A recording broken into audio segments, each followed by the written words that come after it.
Dear students, today's lesson is relay. Relay means it is an automatic switch used in electrical and electronic circuits for different purposes. In the today class, we will go for the electromagnetic relay.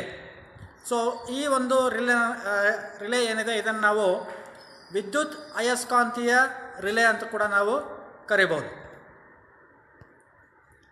It is presented by R S. Ramesh Babu, JTO, sir MVITI, Chikkaballapur.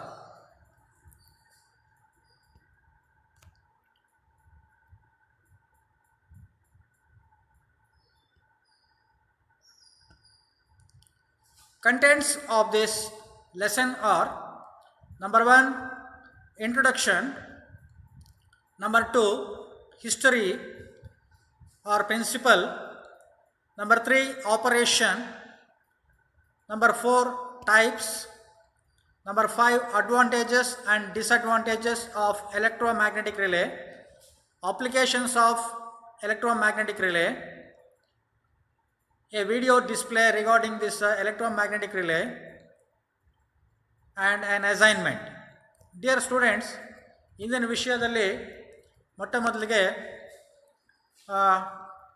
Electromagnetic relay ಬಗ್ಗೆ ಒಂದು ಪರಿಚಯ, ಇದರ ಒಂದು history, ಜೊತೆಗೆ ಯಾವ ತತ್ವದ ಮೇಲೆ ಕೆಲಸ ಮಾಡುತ್ತೆ ಅನ್ನೋದನ್ನು ನಾವು ತಿಳ್ಕೊಳ್ತೀವಿ.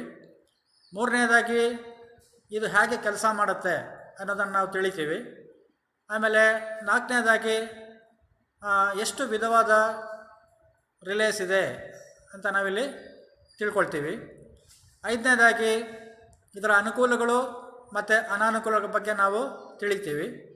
ಹಾಗೂ ಆರನೇದಾಗಿ ಅಪ್ಲಿಕೇಶನ್ಸ್ ಅಥವಾ ಯೂಸಸ್, ಇದನ್ನು ನಾವು ಎಲ್ಲೆಲ್ಲಿ ಬಳಸ್ತೀವಿ ಅಂತ ನಾವಿಲ್ಲಿ ಅರ್ಥ ಮಾಡ್ಕೊಳ್ತೀವಿ. ಹಾಗೂ ಈ ಒಂದು ಲೆಸನ್ಗೆ ಸಂಬಂಧಪಟ್ಟ ಹಾಗೆ ಒಂದು ವಿಡಿಯೋ ಇದೆ, ಜೊತೆಗೆ ಇದ್ರ ಬಗ್ಗೆ ಇರುವಂಥ ಕೆಲವು ಕ್ವಶನ್ಸನ್ನು ನಾನಿಲ್ಲಿ ನಿಮಗೆ ಕೇಳ್ತೀನಿ.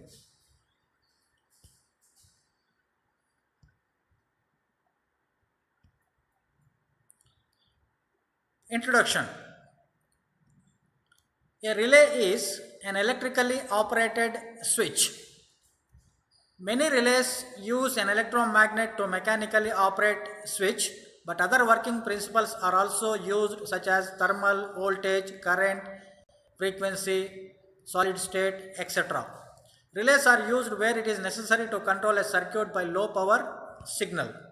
So dear students, ಇಲ್ಲಿ ರಿಲೇ ಅನ್ನೋದು ಒಂದು ವಿದ್ಯುತ್ತಿಂದ ಕೆಲಸ ಮಾಡುವಂಥ ಒಂದು ಸ್ವಿಚ್ ಆಗಿರುತ್ತೆ. ಹಲವಾರು ಪ್ರಿನ್ಸಿಪಲ್ಸನ್ನು ಇಲ್ಲಿ, ಇದು ಒಂದು ಮೆಕ್ಯಾನಿಕಲಿ ಆಪ್ರೇಟ್ ಆಗುವಂಥ ಒಂದು ರಿಲೇ ಆಗಿರುತ್ತೆ. ಇಲ್ಲಿ ಹಲವಾರು ಪ್ರಿನ್ಸಿಪಲ್ಸನ್ನು ನಾವಿಲ್ಲಿ ಬಳಸ್ತೀವಿ. ಈ ಪ್ರಿನ್ಸಿಪಲ್ಗಳು ಹೀಟಿಂದ ಇರ್ಬೋದು, ಅಥವಾ ಹೆಚ್ಚಿನ ವೋಲ್ಟೇಜು ಅಥವಾ ಕಡಿಮೆ ವೋಲ್ಟೇಜ್ ಇರ್ಬೋದು, ಹೆಚ್ಚಿನ ಕರೆಂಟ್ ಇರ್ಬೋದು, ಕಡಿಮೆ ಕರೆಂಟ್ ಇರ್ಬೋದು, ಅಥವಾ ಸಾಲಿಡ್ ಸ್ಟೇಟ್ ಅಥವಾ ಐಸಿಗಳನ್ನ ಅಥವಾ ಟ್ರಾನ್ಸಿಸ್ಟರ್ಗಳನ್ನ ಬಳಸಿ ಮಾಡಿರೋಂಥ ರಿಲೇಸ್ ಇರುತ್ತೆ. ಸೊ ಎಲ್ಲ ರಿಲೇಸು ಆಟೋಮೆಟಿಕ್ಕಾಗಿ ನಮ್ಮ ಒಂದು ಕೆಲಸಕ್ಕೆ ತಕ್ಕ ಹಾಗೆ ಆಪ್ರೇಟ್ ಆಗುತ್ತೆ. History. Relies var invented in the year 1835 by an American scientist Joseph henry at new Jersey. 1835 ಒಬ್ಬ ಅಮೇರಿಕ ವಿಜ್ಞಾನಿ ಜೋಸೆಫ್ ಹೆನ್ರಿ ಅನ್ನೋಂಥ ವ್ಯಕ್ತಿ ನ್ಯೂ ಜರ್ಸಿಯಲ್ಲಿ ಮೊದಲಿಗೆ ಅವನು ಇದನ್ನು ಕಂಡುಹಿಡಿತಾನೆ. ಅದರ ಒಂದು ಚಿತ್ರ ಕೂಡ ನಿಮಗಿಲ್ಲಿ ತೋರಿಸ್ತಾ ಇದ್ದೇನೆ. Principle. A relay may also be called an electromagnetic switch. ಇದನ್ನು ನಾವು ಒಂದು ಎಲೆಕ್ಟ್ರೋಮ್ಯಾಗ್ನೆಟಿಕ್ ಸ್ವಿಚ್ ಅಂತ ಕೂಡ ನಾವು ಇದನ್ನು ಕರಿಬೋದು. Relays are used a low power circuit to control high power circuit.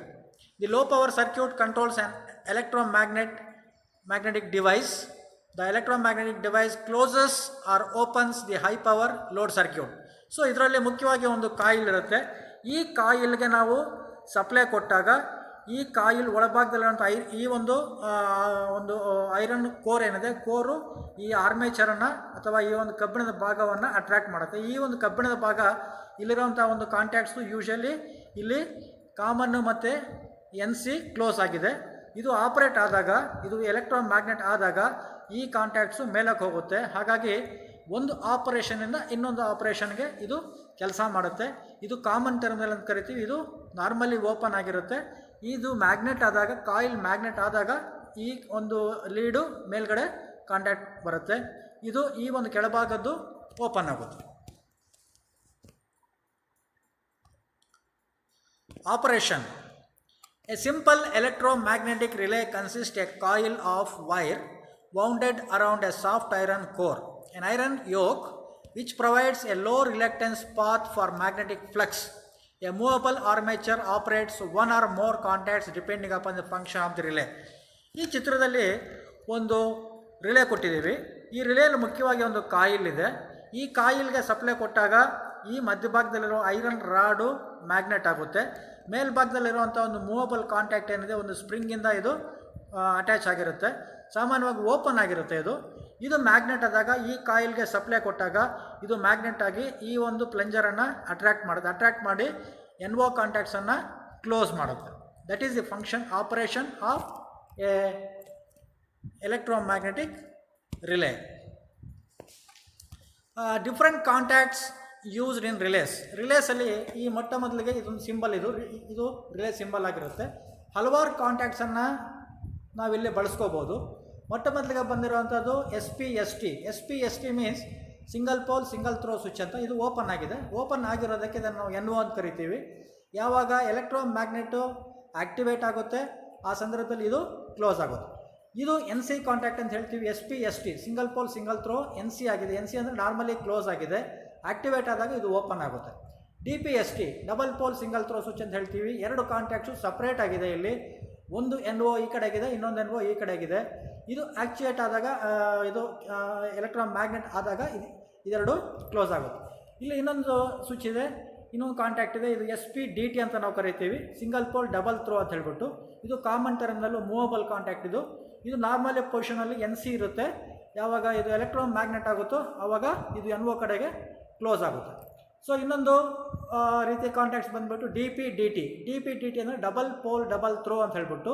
ಇದರಲ್ಲಿ ಒಂದು ಎರಡು ಸೆಟ್ಟು ನಮಗೆ NC NO ಮತ್ತು ಕಾಮನ್ ಇದೆ. NC NO ಕಾಮನ್ ಇದೆ.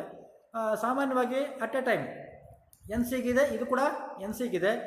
ಯಾವಾಗ ಎಲೆಕ್ಟ್ರಾನ್ ಮ್ಯಾಗ್ನೆಟಿಸಮ್ ಬರುತ್ತೆ ಒಂದು ರಿಲೇಯಲ್ಲಿ, ಆ ಸಂದರ್ಭದಲ್ಲಿ ಇಲ್ಲಿಂದ NOಗೆ, ಇದು ಇಲ್ಲಿಂದ NOಗೆ ಕಾಂಟ್ಯಾಕ್ಟ್ಸ್ ಬರುತ್ತೆ. ಹಾಗಾಗಿ ಡಿಫ್ರೆಂಟ್ ಕಾಂಟ್ಯಾಕ್ಟ್ಸನ್ನು ನಾವು ಈ ಎಲೆಕ್ಟ್ರಾನ್ ಮ್ಯಾಗ್ನೆಟಿಕ್ ರಿಲೇಸಲ್ಲಿ ಬಳಸೋದನ್ನು ನೋಡ್ತೀವಿ. ನಮ್ಮ ಒಂದು ಲೋಡು ಪ್ರಕಾರ ಅಥವಾ ಅಪ್ಲಯನ್ಸ್ ಕೆಲಸ ಮಾಡೋ ರೀತಿಯಲ್ಲಿ ನಾವೇನು ಮಾಡ್ತೀವಿ ಅಂತ ಹೇಳಿದ್ರೆ, ಇದನ್ನು ನಾವು ಕಾಂಟ್ಯಾಕ್ಟ್ಸನ್ನು ನಾವು ಬಳಸ್ಕೊಳ್ತೀವಿ. ಇದನ್ನು ನಾವು ಸ್ಟೆಬಿಲೈಸರ್ಸಲ್ಲಿ ಅಥವಾ ವಾಷಿಂಗ್ ಮಿಷಿನ್ಸಲ್ಲಿ, ನಮ್ಮ ಹಲವಾರು ಉಪಕರಣಗಳಲ್ಲಿ, ನಮ್ಮ ಒಂದು ಸರ್ಕ್ಯೂಟ್ ಬ್ರೇಕರ್ಸಲ್ಲಿ ಹೈ ಪವರ್ ಒಂದು ಇದನ್ನು ನಾವು ಲೋಡನ್ನು ನಾವು ಕಂಟ್ರೋಲ್ ಮಾಡಬೇಕು ಅಂತ ಹೇಳಿದಾಗ ನಾವು ಈ ಒಂದು ರಿಲೇಸನ್ನು ಹಲವಾರು ಒಂದು ಎಲೆಕ್ಟ್ರಿಕಲ್ಲಿ ಮತ್ತು ಎಲೆಕ್ಟ್ರಾನಿಕ್ಸಲ್ಲಿ ಬಹಳಷ್ಟು ಕಡೆ ನಾವು ಈ ಒಂದು ರಿಲೇಸನ್ ಸ್ಟಾರ್ಟರ್ಸಲ್ಲಿ ಕೂಡ ನಾವು ಇದನ್ನು ಬಳಸ್ತೀವಿ.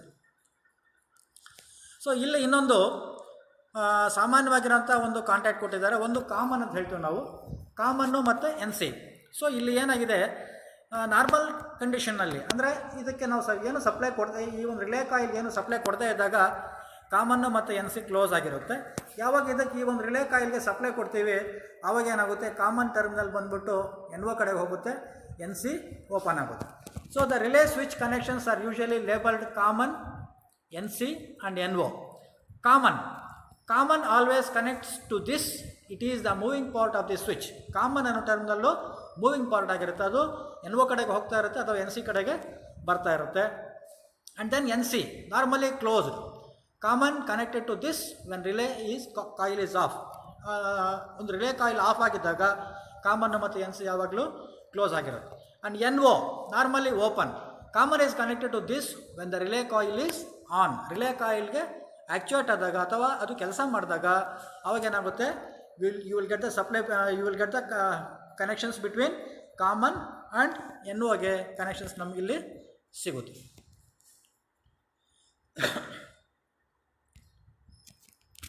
Types of relies.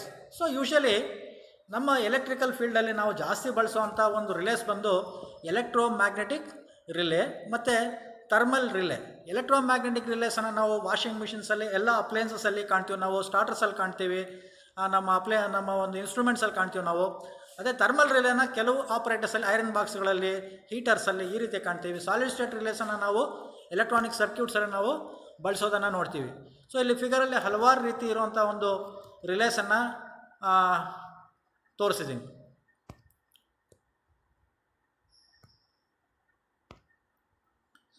Next, advantages and disadvantages of electromagnetic relay.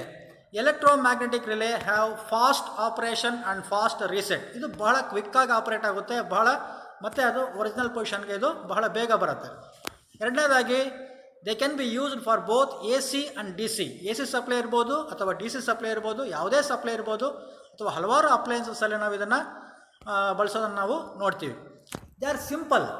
ಅದು ಬಹಳ ಸಿಂಪಲ್ ಆಗಿರುತ್ತೆ, ಹಾಗೂ ಒಂದು ಬಹಳ ಚಿಕ್ಕದಾಗಿ ಗಟ್ಟಿಯಾಗಿರುತ್ತೆ, ಕಾಂಪ್ಯಾಕ್ಟ್, ಭಾಳ ಚಿಕ್ಕದಾಗಿರುತ್ತೆ, ಆ್ಯಂಡ್ ಮೋಸ್ಟ್ ರಿಲಯಬಲ್. ಬಹಳ ಚೆನ್ನಾಗಿ ಕೆಲಸ ಮಾಡೋದ್ರಿಂದ ನಾವು ಇದನ್ನು ನಮ್ಮ ಹಲವಾರು ಅಪ್ಲಯನ್ಸಸ್ಸಲ್ಲಿ, ಹಲವಾರು ಒಂದು ಲೋಡ್ಸಲ್ಲಿ, ಹಲವಾರು ಒಂದು ಸರ್ಕ್ಯೂಟ್ಸಲ್ಲಿ ನಾವು ಪ್ರೊಟೆಕ್ಟಿವ್ ಸರ್ಕ್ಯೂಟ್ಸಲ್ಲಿ, ELCBಗಳಲ್ಲಿ, MCBಗಳಲ್ಲಿ ನಾವು ಇದನ್ನು ಬಳಸೋದನ್ನು ನೋಡ್ತೀವಿ. And disadvantages of these relies R the directional feature is absent. ಇದರಲ್ಲಿ ಡೈರೆಕ್ಷನಲ್ ಫೀಚರು ನಮಗೆ ಇರೋದಿಲ್ಲ. ಎರಡನೇದಾಗಿ ಇಟ್ ರಿಕ್ವೈರ್ಸ್ ಪೀರಿಯಾಡಿಕ್ ಮೈಂಟೆನೆನ್ಸ್. ಇದನ್ನು ನಾವು ಯಾವಾಗಲೂ ಮೈಂಟೈನ್ ಮಾಡ್ತಾ ಇರಬೇಕು, ಇದನ್ನು ಕ್ಲೀನ್ ಮಾಡ್ತಾ ಇರಬೇಕು, ಇದನ್ನು ಮೈಂಟೈನ್ ಮಾಡಲೇಬೇಕು. ಸೊ ಇಲ್ಲಿ the relay operation can be affected by ageing. So ಸ್ವಲ್ಪ ದಿನ ಕೆಲಸ ಮಾಡಿದ ಮೇಲೆ, ಹಲವಾರು ದಿನ ಕೆಲಸ ಮಾಡಿದ ಮೇಲೆ ಏಜ್ ಆಗ್ತಾ ಸರಿಯಾಗಿ ಕೆಲಸ ಮಾಡೋದಿಲ್ಲ. ಡಸ್ಟ್ ಫಾರ್ಮೇಷನ್ ಆ್ಯಂಡ್ ಪಲ್ಯೂಷನ್, ಧೂಳು ಮತ್ತು ಒಂದು ಪಲ್ಯೂಷನ್ನು, ಹೊಗೆ, ಈ ರೀತಿ ಇರೋಂಥ ಒಂದು ಕಂಡೀಷನ್ಸಲ್ಲಿ ಇದರ ಒಂದು ಪರ್ಫಾರ್ಮೆನ್ಸು ಬಹಳ ಕಡಿಮೆ ಆಗುತ್ತೆ.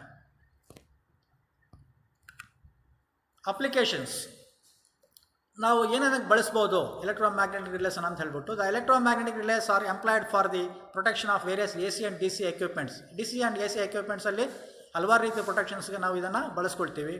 ಹಲವಾರು ರೀತಿಯ ಆಪ್ರೇಷನ್ಸ್ ಕೂಡ ನಾವು ಇದನ್ನು ಬಳಸ್ಕೊಳ್ತೀವಿ. In over and under current voltage protection for various AC and DC equipments. Voltage ಜಾಸ್ತಿ ಆದರೆ ಅಥವಾ ವೋಲ್ಟೇಜ್ ಕಡಿಮೆ ಆದರೆ, ಕರೆಂಟ್ ಜಾಸ್ತಿ ಆದರೆ, ಕರೆಂಟ್ ಕಡಿಮೆ ಆದರೆ, ನಾವು ಈ ಒಂದು AC ಅಥವಾ DC ಎಕ್ವಿಪ್ಮೆಂಟ್ಸಲ್ಲಿ ನಾವು ಇದನ್ನು ಈ ಒಂದು ರಿಲೇಸನ್ನು ಬಳಸ್ತೀವಿ.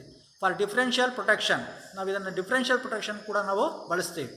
Used as auxiliary relays in contact system of protective relay schemes. So protective relay ಸ್ಕೀಮಲ್ಲಿ ಅಥವಾ ಹೆಚ್ಚಿನ ಒಂದು ಹೈ ವೋಲ್ಟೇಜ್ ಪವರ್ಸ್ ಸಬ್ಸ್ಟೇಷನ್ಗಳಲ್ಲಿ ಕೂಡ ನಾವು ರಿಲೇಸನ್ನು ನಾವಿಲ್ಲಿ ಬಳಸ್ತೀವಿ. Dear students, so far I have given some information regarding the electromagnetic relay. Please watch this video. In this video, you will learn about working principle of an electromagnetic relay. This is a small typical electromagnetic relay which is most commonly used in many applications. The main components of the relay are an electromagnetic coil, an armature, a spring system, a yoke, and fixed and movable electrical contacts. In electromagnetic coil, a coil of wire is wound on a soft iron core. It is used to generate a magnetic field through the soft iron core. The yoke is used to provide a low reluctance path for the magnetic flux produced by coil. The movable iron armature is hinged to the yoke with spring arrangement. One or more sets of moving electrical contacts are mechanically linked with the movable iron armature. Due to this arrangement, when the relay is in de-energized condition, there is an air gap between the armature plate and core. In this condition, some of contacts would be in closed condition. These contacts are called as normally closed contacts or NC contacts. And some other contacts would be in open condition and they are called as normally open contacts or NO contacts. Note, the type of contacts NO and NC are described with respect to the de-energized state of the relay.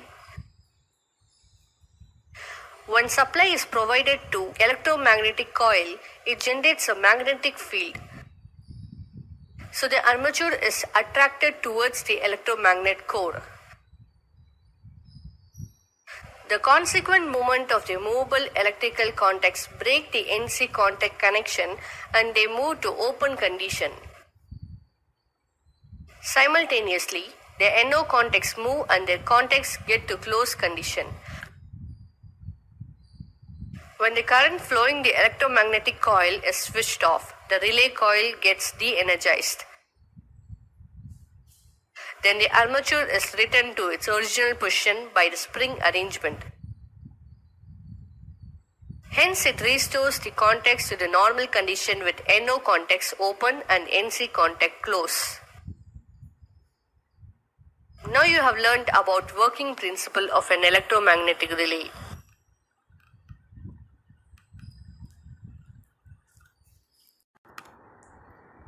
Dear students, ಇದುವರೆಗೆ ನಾನು ನಿಮಗೆ electromagnetic relay ಬಗ್ಗೆ ಕೆಲವೊಂದು ವಿಚಾರಗಳನ್ನು ತಿಳಿಸಿದ್ದೀನಿ.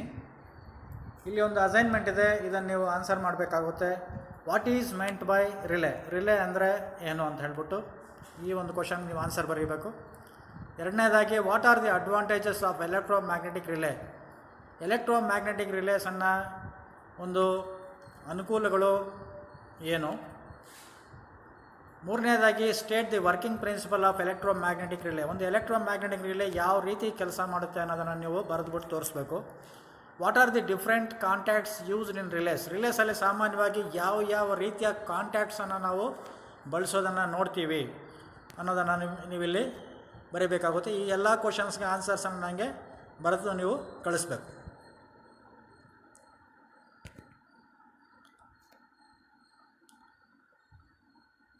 So thank you very much for watching this video, my dear students.